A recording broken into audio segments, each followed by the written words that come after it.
win. Koeman. Barcelona is not the favorite to win the Champions League. Ronald Koeman, the coach of the Netherlands national team, stated that FC Barcelona is not considered the top favorite to win the UEFA Champions League this season, despite their impressive 4-0 victory over Borussia Dortmund in the first leg of the quarter-finals. Koeman said in press statements, "I don't think Barcelona is the favorite. There are other teams playing at a similar level, such as Paris Saint-Germain and Arsenal, which I watched against Real Madrid. They are a strong team and also have the potential to win the tournament." He added, "But yes, Barcelona is among these teams. Their style of play is enjoyable, and the way the team is moving forward is clear, which can be seen in the players' performances." The Dutch coach also mentioned that the heavy win over Dortmund could be a bit misleading. "We have to acknowledge that Dortmund is in 8th place in the German league. Although they are not a big team at the moment, they still have opportunities to score.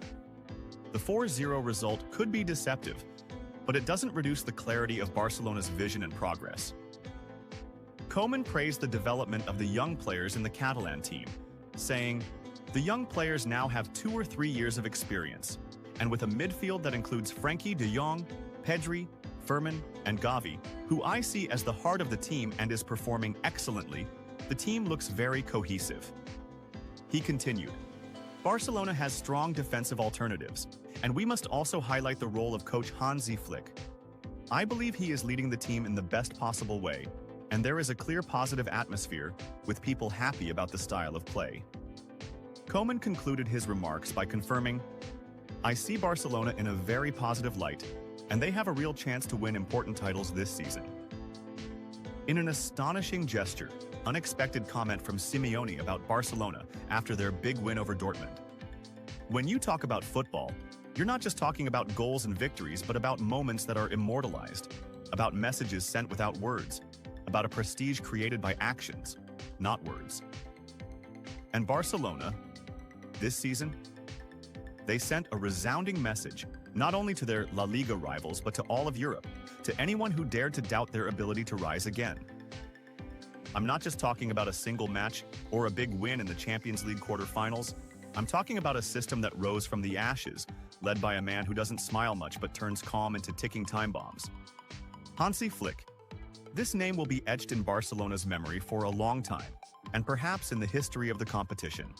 Not only because he has a squad of stars, but because he turned every player into a piece of a machine that doesn't miss, doesn't tire, and doesn't show mercy. To win 4-0 against a team like Borussia Dortmund, in this round, at this time, with this level of composure. This isn't an ordinary win. It's a declaration of intent.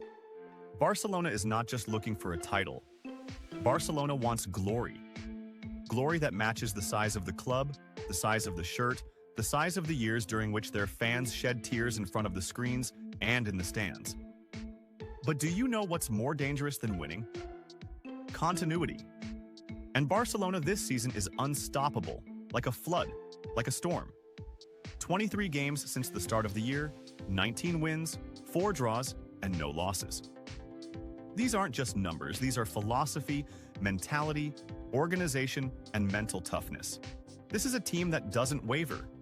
And the record that Flick has in the Champions League? 25 wins out of 29 matches. This is something I haven't seen even in Pep Guardiola's days, nor have I read about it in modern football books. I'm a coach, and I live for the details. I love analysis, I breathe tactics, and I know exactly what it takes to build a team that fights like this, dominates without appearing arrogant, attacks without forgetting defense, and scores without leaving gaps behind. Flick has re-engineered Barcelona, but this time, not in the pure tiki-taka style.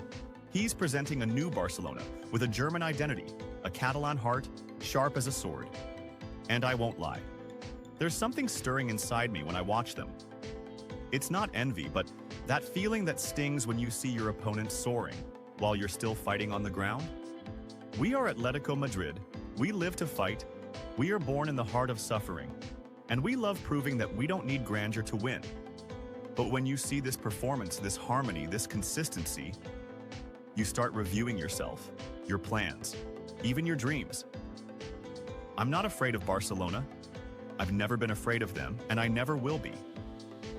But I admit, from my position, from the heart that beats red madness. That what we see from Barcelona this season is a football masterpiece that forces everyone to respect them. Because respect is not given, it's taken.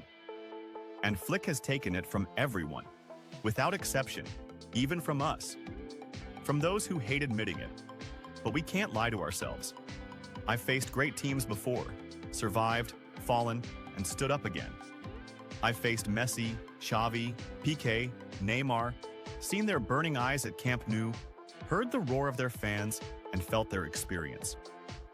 But this version is different. It doesn't shout. It dominates in silence and kills you quietly. Has it ended? Number football doesn't know the end. The final is written on the day of judgment, not the day of celebration. And us? We are there, waiting for our moment, watching from afar. But we don't sleep. We don't forget. If Europe has started to lean towards Catalonia again, Madrid still shines from the heart of the fire. And Atletico? We will always be there. In the shadows sometimes, and in the light when we choose to return. In the end, this is football. There are no permanent champions, no perpetual nightmares. Every team goes through its moment, and Barcelona is living its moment now. Let them rejoice, let the world applaud them, but remember, the one who waits in the dark is often fiercer than those standing in the spotlight. Barcelona legend. The team will struggle more against Inter Milan than Dortmund. Zvonimir Boban, the former Milan star, shared his opinion on the match between Barcelona and Borussia Dortmund, confirming that the Catalan team would have faced a greater challenge if the opponent had been Inter Milan instead of Dortmund. Boban said, "If Inter Milan had played against Barcelona in Montjuic instead of Dortmund, Barcelona could have conceded at least 3 goals. Yes, Barcelona might have managed to score 2, but they would have needed to play a perfect match in the return leg to qualify." Boban continued explaining his prediction, saying, "I think Barcelona would have played more cautiously defensively if they had faced Inter Milan compared to facing Dortmund. This is certain, considering Barcelona's style of play and Inter's ability to exploit spaces effectively." Boban also pointed out that Inter Milan's defensive strength, along with their solid organization and offensive efficiency, would have posed a bigger challenge for the Catalan team. Yamal's surprising request astonishes Flick and the fans. Despite his young age, the rising star Lamine Yamal continues to offer lessons in ethics and sportsmanship, both on and off the field. On the night of Barcelona's overwhelming 4-0 victory over Borussia Dortmund in the first leg of the UEFA Champions League quarterfinals, cameras captured the moment when the 17-year-old player requested a substitution from his coach, Hansi Flick, a surprising decision at a time when he was performing brilliantly. According to Spanish journalist Tony Juan Martí, Lamine was neither physically tired nor injured. Instead, he voluntarily asked to be substituted in order to give his teammate Ansu Fati some playing time. Lamine, aware that Fati has been going through a tough period in terms of confidence and fitness, wanted to give him minutes on the field to regain his spirit and confidence, especially in such an important match that could open doors for him again. This is not the first time Lamine has shown his noble side towards Fati. According to previous reports, he had refused to wear the number 10 shirt at Barcelona, out of respect for Fati's legacy with the iconic number, demonstrating the special bond between the two young stars. The reactions from fans and the Spanish press were quick to follow, with many praising Lamine's actions, considering it a true embodiment of football ethics, especially at a time when individual interests often overshadow team spirit. The cheers at Montjuic did not stop when he was substituted, as the fans warmly acknowledged his effort and stance. Meanwhile, it appeared that Ansu Fati benefited positively from the minutes he got, looking more focused and in sync than in previous matches.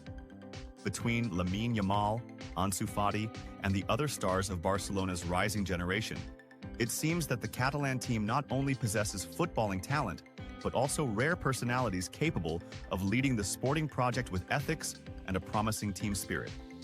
And Rafinha. I apologized to Kubarchi after my goal against Dortmund. Brazilian player Rafinha apologized to his Spanish teammate Pau Kubarchi after scoring Barcelona's first goal against Borussia Dortmund, as he mentioned in a television interview on Wednesday evening. Barcelona won 4-0 at home against Dortmund. The two teams will meet again in the second leg of the UEFA Champions League quarter-finals next Tuesday at Signal Iduna Park to decide who will qualify for the semi-finals. Rafinha's statement. Rafinha scored Barcelona's first goal against Dortmund. The goal came after the Brazilian touched the ball on the goal line, scoring instead of Pau Cubarsí. Rafinha said in statements published by the Spanish newspaper AS, "I was worried the first goal might be disallowed for offside. I wasn't sure, but fortunately, it was given."